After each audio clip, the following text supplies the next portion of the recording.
Hola, buenas tardes. Mi nombre es Ana Cristina Acosta, tengo 25 años de edad, soy médico graduado de la Pontificia Universidad Católica del Ecuador.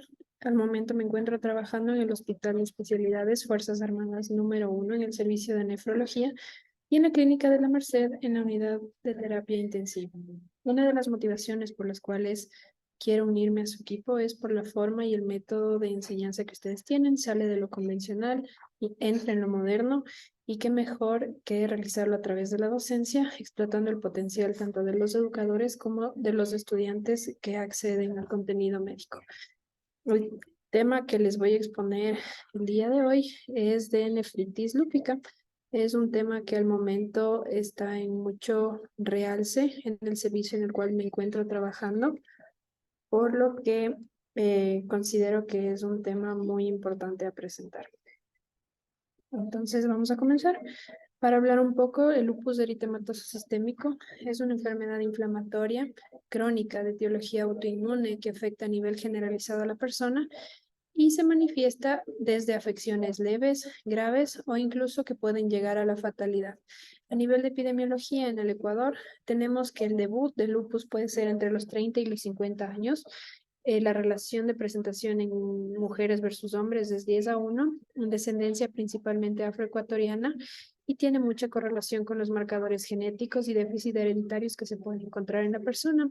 Si hacemos un contraste con la epidemiología internacional, en especial la de España, tenemos que la edad de presentación es entre los 20 y 30 años, que el grado de presentación sería en mujeres 9 versus un hombre, igualmente en la etnia afrodescendiente, y se involucran bastante los factores genéticos, hormonales, y en la actualidad interviene mucho la epigenética a través de los cambios medioambientales. ¿Qué criterios tenemos que nosotros tener en cuenta para diagnosticar un lupus? A nivel de la EULAR, se toman en cuenta las manifestaciones clínicas, cuáles: las constitucionales, las cutáneas, las articulares, las neuropsiquiátricas, las serositis, las hematológicas y principalmente las manifestaciones renales. Cada una de estas otorga un punto en cuanto a la calificación que vamos a obtener para catalogar a un paciente positivo o no para lupus eritematoso sistémico.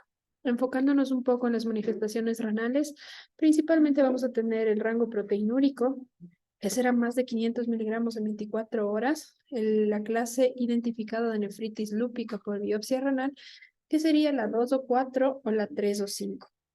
De igual forma, ¿qué parámetros inmunológicos vamos a utilizar nosotros para el diagnóstico de lupus? Principalmente los anticuerpos antifosfolipídicos, el complemento y los anticuerpos altamente específicos. ¿Cuáles son estos? El anti-DNA de doble cadena y el anti-SM. La positividad de estos nos va a dar un criterio diagnóstico altamente sensible y específico. ¿Qué es lo que tenemos que tener en cuenta? Que los criterios de clasificación no son criterios diagnósticos.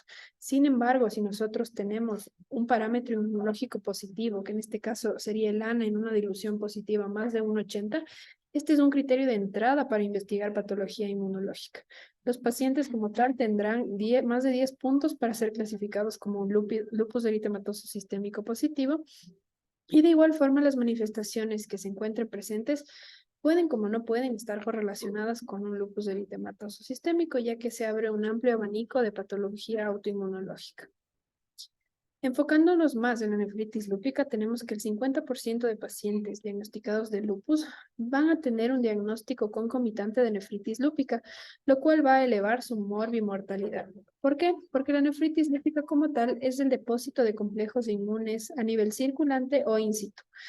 ¿En dónde se pueden depositar estos complejos? En el mesangio, en el subendotelio y en el endotelio, siendo el depósito mesangial el de mayor compromiso en cuanto a la afectación renal. ¿Qué cuadro clínico vamos a encontrar nosotros principalmente? Vamos a tener que el lupus eritematoso sistémico con afectación renal va a tener una proteinuria más de 0,5 gramos en 24 horas, anomalías en el sedimento urinario, es decir, un sedimento urinario positivo. ¿A qué me refiero con esto? Hematíes dismórficos, cilindros hemáticos o cilindros leucocitarios concomitante con la presencia de proteinuria. Y también un deterioro de la función renal secundario al lupus eritematoso sistémico. Lo que les mencioné anteriormente son criterios de biopsia renal en el caso de un debut lúpico. ¿Qué podemos encontrar nosotros en la nefritis lúpica?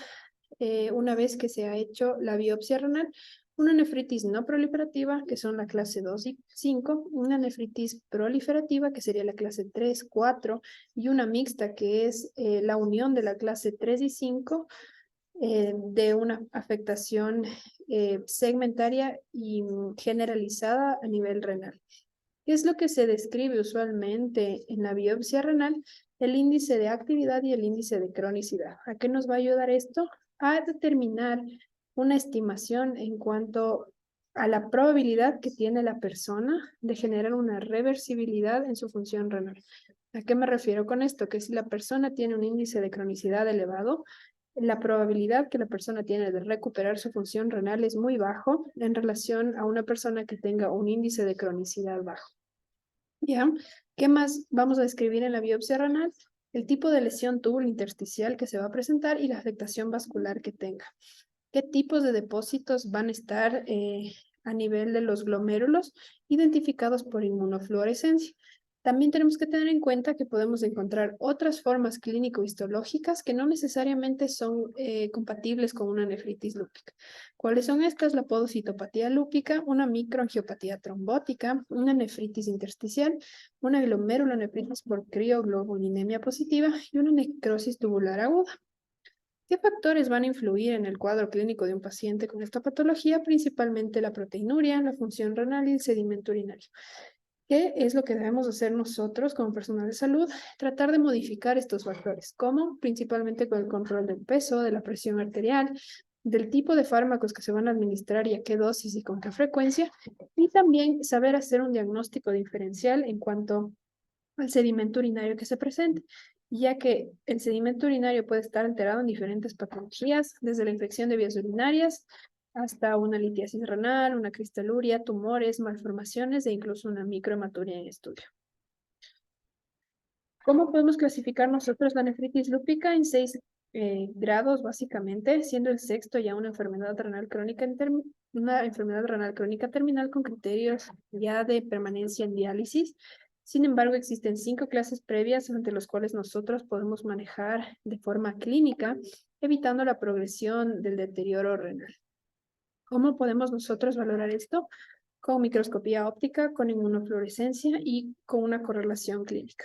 En base a estos 3 parámetros, nosotros podemos identificar en qué estadio de nefritis lúpica se encuentra cada paciente. En este cuadro de aquí, lo que nosotros podemos ver es cuál de las nefritis lúpica nos va a dar una mayor probabilidad de desarrollar una enfermedad renal crónica terminal, siendo esta la clase 3 y la clase 4 en relación a su focalidad o al grado de difusión que tenga el depósito de complejos inmunes, siendo focal el compromiso menor al 50% de glomérulos y difusa un compromiso mayor al 50% de glomérulos afectados, dándonos como tal un riesgo del 25% de desarrollar una enfermedad renal crónica terminal. ¿Cómo nosotros podemos enfocar nuestro tratamiento? Principalmente en las medidas no farmacológicas y farmacológicas, controlando ¿qué? Cambios en la dieta, hábitos alimenticios, estilo de vida. ¿Cómo? Ingiriendo menos de 2 gramos al día de sodio, manteniendo un peso ideal, realizando ejercicio regular, evitando los hábitos perniciosos, es decir, el alcohol y el tabaco, un control de lípidos por medio de un control alimenticio estricto y una protección solar completa para evitar la activación autoinmune del lupus eritematoso sistémico. ¿Cómo controlamos nosotros la presión arterial? Principalmente utilizando IECAS vara2 que van a tener un doble efecto, antihipertensivo y antiproteinúrico, lo cual nos va a ayudar a proteger nuestro corazón y nuestro riñón, siendo los órganos más afectados por nuestra patología lúpica. ¿Qué fármacos vamos a utilizar nosotros para controlar la nefritis lúpica? Principalmente la hidroxicloroquina, corticoides, el micofenolato y la ciclofosfamida. ¿Qué tenemos que tener en cuenta de este grupo farmacológico? De la hidroxicloroquina, que va a tener afectación a la retina y al corazón, por lo cual nosotros debemos realizar controles periódicos con el cardiólogo y con el oftalmólogo. La ciclofosfamida, al ser un agente alquilante, se aplica en dosis bajas por ciclos cortos en pacientes que tienen mala adherencia al tratamiento. En el caso de los corticoides, este es un fármaco no negociable que debe usarse durante todo el tiempo que la nefritis lúpica se encuentre activa en una dosis de 30 miligramos al día, siendo la prednisona la más usada. En el caso del micofenolato se utiliza en la nefritis lúpica grado 3-4, bloqueando la síntesis de purinas al realizar un bloqueo linfocitario. No se debe utilizar durante el periodo de gestación al tener un alto compromiso materno-fetal, generando patología a nivel del bebé que le comprometa a ser compatible con la vida. ¿Qué otro fármaco podemos usar? Los inhibidores de la calcineurina, la satioprina, el rituximab y el belimumab. Los inhibidores de la calcineurina se utilizan en la triple terapia, ayudan a la reducción de la proteinuria y entre estos destacan el tacrolimus, la voclosporina y la ciclosporina. La satioprina, al ser un bloqueador al ser un bloqueador en relación a la depresión de la médula ósea, lo que va a causar es que disminuya la actividad inmunológica. Pero hay que tener en cuenta que puede realizar un efecto cruzado con el allopurinol y generar una aplasia medular total. En el caso de los inhibidores monoclonales tenemos el belimumab y un anti-CD20, el rituximab. En el caso de pacientes que tengan nefritis lúpicas refractarias, se utiliza el rituximab. Aquí en el país no hay una amplia disponibilidad del belimumab, pero en los nuevos estudios se está viendo que es el fármaco de elección para una remisión completa de la nefritis lúpica. Dentro de los objetivos terapéuticos que tenemos, principalmente tenemos que marcarnos dos fases, la fase inicial y la fase de mantenimiento. ¿Qué es lo que tenemos que lograr en estas dos fases? Principalmente tratar de recuperar el mayor porcentaje de función renal que se haya visto afectado, disminuir el rango proteinúrico, eliminar el sedimento urinario activo y tratar de mantener en actividad baja o ausente la actividad inmunológica del lupus. ¿En qué meses o en qué tiempo deberíamos nosotros hacer controles o tener objetivos terapéuticos? Al mes 3, al mes 6, al año y a lo largo de todo el curso clínico una vez dado de alta el paciente con una nefritis lúpica activa. Entonces, lo que nosotros tenemos que tener en cuenta principalmente son 4 cosas. Mejorar la tasa de filtrado glomerular, eliminar el rango de proteinuria nefrótica, el sedimento urinario, inactivarlo y la actividad inmunológica que esté baja o ausente en el caso de los anticuerpos compatibles con lupus. Eso sería todo. La información fue extraída de las guías europeas e internacionales, al igual forma que la del Ministerio de Salud Pública, la guía de lupus eritematoso sistémico. Eso sería todo. Muchas gracias.